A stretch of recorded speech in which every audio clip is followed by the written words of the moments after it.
customs. We must be proud of being Indonesian since we have a rich legacy of traditions and local wisdom. True. Now, however, do we need to preserve and observe them as our ancestors did or not? Or can we change and tweak several things around to better suit today's world? Well, that's a good question, Rahma. To find out more, we will chat with Butet Manurung, the founder of Sokola Institute, who joins us today all the way from Canberra, Australia. She will share with us how Indonesian traditions have developed in the past 18 years. Now, do we have to change in the ways the traditions are observed, or should we adhere to traditions, without transforming them? Let's talk with her. Yes. Good morning, Kak Butet. Hello. Hello, good morning, everyone. Good morning. Thanks for joining us. Okay, now first of all, happy you. birthday, Happy birthday. 18th birthday, 18 right? years old, yeah. To the Sokola Institute. Wow, it's been a Thank long, you. long journey. Thank you. Of course, 18 years in experience. So tell us about, your milestone of 18 years of experience doing this Sokola Institute. Thank you. So Sakola Institute was only a Sokola previously. We are the first organization in Indonesia who focus on education and advocacy for indigenous people. So it's already 18 years old, but I started it 22 years ago. And transforming it to Sokola Institute, we try to transform our empirical knowledge into more methodological, because we want to disseminate our methods across Indonesia and to any educator, any organization or institution or government who wants to adopt the approaches. Nice. That's the milestone. Nice. Now, Kak Butet, before 2016, Sokola Institute was called Sokola Rimba, or Jungle School in English, right? Why was the name changed? Yeah, because after having 16 school back then, and after we've been training several educators and corporates and having experience from our first-hand experience, we're not wanna be considered as just a bunch of people who's doing adventure. But we have methodology and we have empirical knowledge that we like to transform into more sounding to policy, if you like to say, to the government. And we know that we have 50 to 70 indigenous people in Indonesia with their wisdom and with their knowledge and skills that is not yet accommodated in our education system. And so we think transforming into Sokola Institute is a very strategic way to disseminate these approaches. And it's been going on because for 3 years we were like a consultant for education of ministry, to design a curriculum special for indigenous people, even though it's such a tough process, but it's moving. Right, Yes. and with that 18 years is a lot of time, right? It is not a short period. I mean, you dedicating yourself to this Sokola Institute. Now, I was wondering, how wide is the scope of your work and how many locations have you actually reached so far? Yeah, so I'm not the only founder. Yeah, it's 5 of us.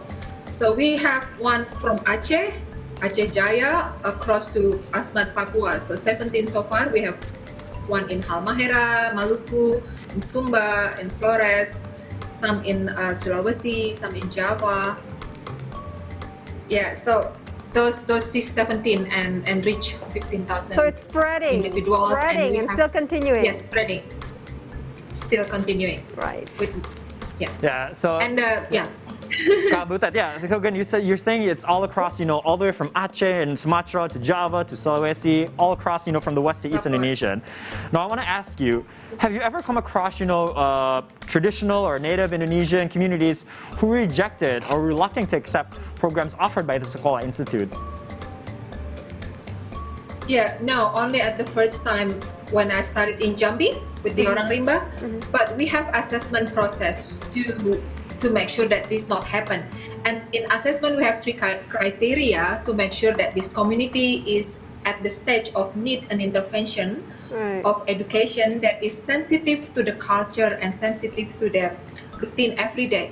So we have to make sure they illiterate, they dedicated to their tradition, and they experience oppression from the outside world. So these three conditions will make sure that they will not refuse the approaches, but it comes to the consideration, like it has to be dialogic. So sometimes they're not ready now, but by the time they experience all this oppression, sometimes they don't understand how to count money. For example, with our Sokola in Asmat, they don't know how to count money. They don't know the experience of losing their land, that it will not come back again. All of the risks that they never know before have to be introduced, so they're ready to accept education. Like, Yes. if I say education, means education from outside world, yeah.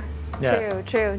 Now, since the Sakola Institute works closely with the traditional communities, do you actually volunteer to learn their native languages first, or how does it go? Can you also tell us about how long teachers usually stay there and to actually can adjust with the community itself? Yeah, teacher has to stay at least two years, and they learn the language on their first day. They arrive at the location, Right. and they have to follow the routine. If the community are hunter-gatherers, they will do hunting and gathering as well. If the fisher, they go to the sea, and it's not like a big homework to them, because they usually love the uniqueness of the geographic character of the community. True. Yeah, that's really interesting. I think it's really a big job for them to learn the language, to follow the community and follow the traditions. I think that's really awesome. Now, for some of us, the challenges. yeah, Kabutat. Now, for some of us, especially in big malaria. cities, we might think that communities who live in remote locations are somewhat lagging behind in the times. But they actually usually live in very sustainable lifestyles that we don't see in cities or more developed areas. Now, can you speak about this? Is this true? And maybe what's your opinion on this? No, on the contrary, they actually have such a revolutionary knowledge. Yeah, if you can imagine, they've been survived for 100 years. That means they always adapt to the changes, and they actually the one who help us still living in this planet, because indigenous people in the world possess 80% of the biodiversity, and they possess 90% of the cultural and skills diversity according to their geographic demands. Yeah, so actually we need them more than they need us, and they're not backward at all. And when they're ready, they should have given a chance to adjust to the changes. So we cannot say they should backward, they should be like isolated, or they should be integrated to the mainstream community, but they're the one who decide, and culture is never static, and it's always adjusting to the changes. Okay, so adjusting is good. But Kabutat, Sakola Institute programs are based on a traditional curriculum, right? So how does it differ to Yes. the national one? Yeah. National one, the very obvious one is they have the same building. Yeah, from Aceh to Papua, school's building is always the same. But we Indonesia, we have different kind or diverse traditional housing. And same as curriculum as well, geographic. Our geographics are different, but national curriculum are the same, uniform, like a uniformity of curriculum from Aceh to Papua. They learn the same thing.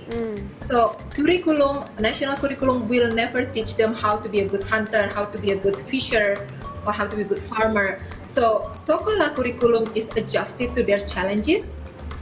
So we started with their problem. What is their problem, and what is their character of geographic and livelihood? Then we have to strengthen that part. And then while at the other side, we also make sure that the local chiefs or all the local experts still be their guru, like teaching hunting and teaching all the cosmology and traditional herbs and everything. So what we did is just blending the two, so knowledge from inside and knowledge from outside, but filtering to make sure that every subjects are benefiting the communities. And also the routine is also a big difference, because we never have a exact time that we decide, but it's up to them. Because if you know the school meaning, sekolah means leisure time actually.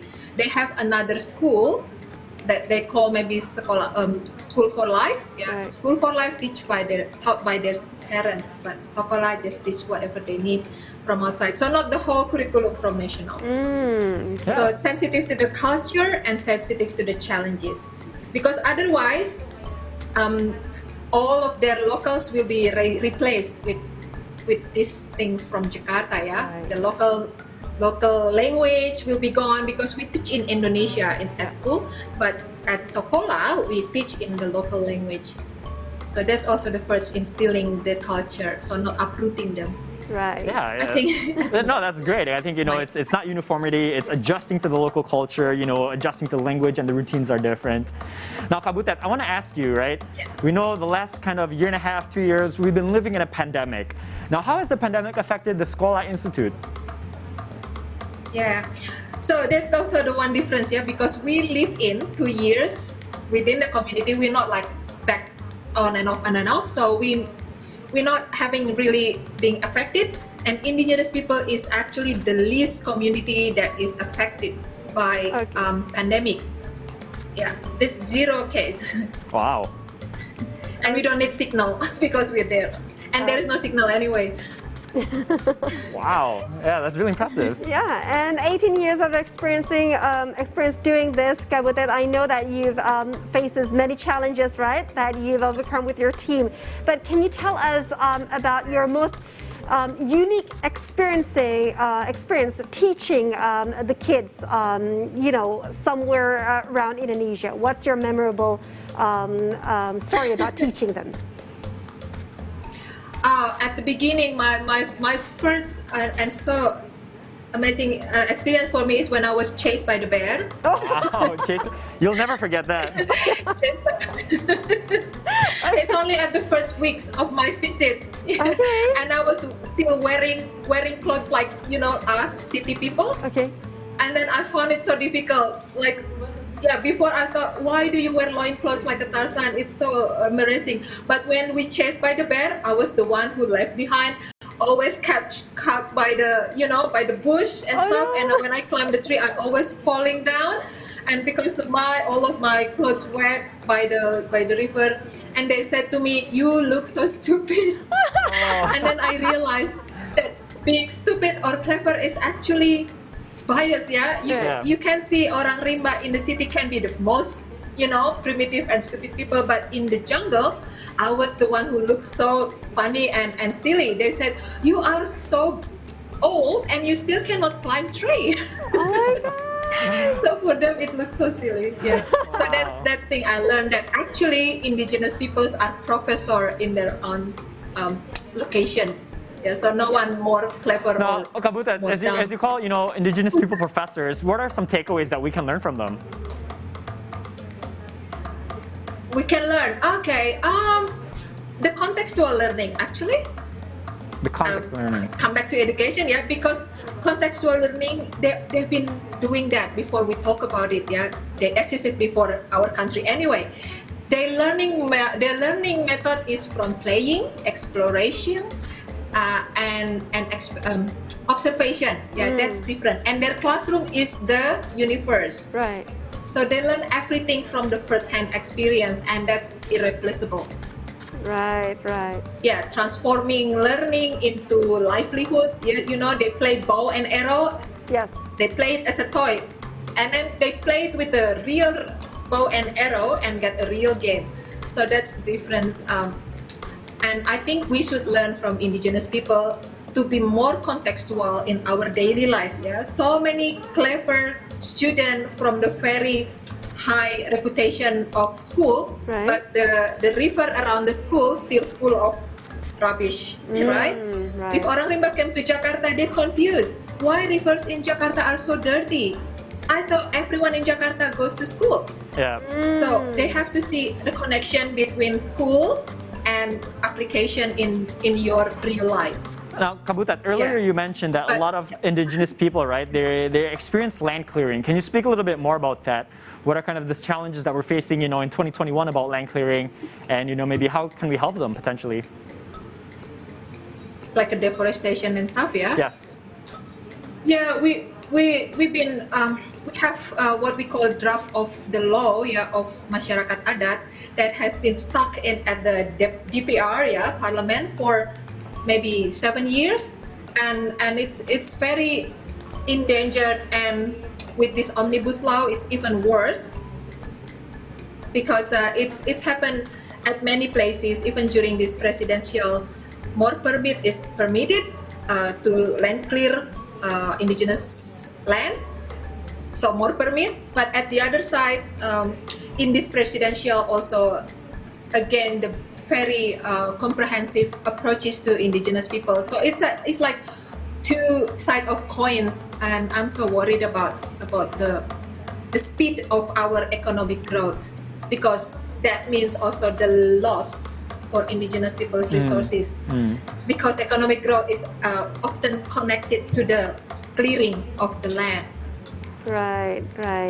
Now, Kak Butet, you are currently at Australia, Canberra to be exactly, and still Yes. managing to, doing this conversation with us, educating us as well, and, keeping track with the Sakola Institute.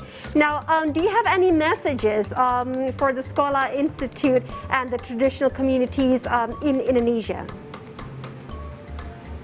Yeah, I want every one of us being an agent of diversity, because supporting indigenous people is actually equal to supporting us. And as an Indonesian, I want to emphasize this, that we don't need to chase global competition or global competency, that we chase Western achievement, because we as an Indonesian, we are so wealthy and we have our own leading knowledge as well and leading skills, and we have much better forests and seas, and so we have to be confident for that. And being an agent of uniformity is very dangerous, not only for the indigenous people themselves, but also for all of us in Indonesia, because it's such a big threat to our nature and also our culture. Yeah, especially language. When we lose our local language, because language is a mother of culture, is a glue. When we lose our local knowledge, a local language, that means we lose also their knowledge about how to manage the biodiversity around them. When the language gone, the skills gone, that means the forests or whatever around them will be gone too. True. And that will be a big loss. We busy talking about GDP, but there is things that indigenous people has that is not counted by GDP, but it's priceless. Yeah, they produce our oxygen, water, our biodiversity. They're the one who make sure our Earth still rotating. This corona is actually a sign that the food chain in this world doesn't work exactly as naturally should supposedly happen. Yeah, there's one thing of the food chain that is gone because of deforestation, like very speedy. Yeah. Now it seems again you've done a lot. You have again trying to make the change. What are some of your upcoming goals that you're trying to do maybe in the next year or 2 years? As myself? Yeah, as yourself, or even on behalf of the Sakola Institute. As myself, I'm just started my PhD. I want to transform my empirical knowledge to more academic, so it will be more influential to the policy. And as Sakola as well, we have been trying different kind of campaign to influence people to be more tolerant, to be more sensitive to the culture, and praising our ancestor knowledge. Ancestor knowledge doesn't mean static from 100 years ago. It's adjusting to the nowadays challenges as well. So that's also the goal. We have different kind of campaign through my books, through my friend's book from our team. We produce a book special for methodology, how to initiate program with indigenous people or marginalized people. And surprisingly, a lot of teachers who's teaching in the city also think this book is like applicable to the city as well. So from the beginning to the evaluating and how to involve the ecosystem of education, and it's been the training have been applied to many, like with corporation, schools, teacher, NGOs, and government as well. Wow, very impressive. So we want to be We Yeah. want to be the center of indigenous people's learning. Yes, yes, yeah, very impressive, and congratulations on you starting your PhD in Australia. Wish you best of luck. But before you go, Kak Not in Butet- Australia, actually, in Amsterdam. Oh, Amsterdam. I'm sorry, I misspoke.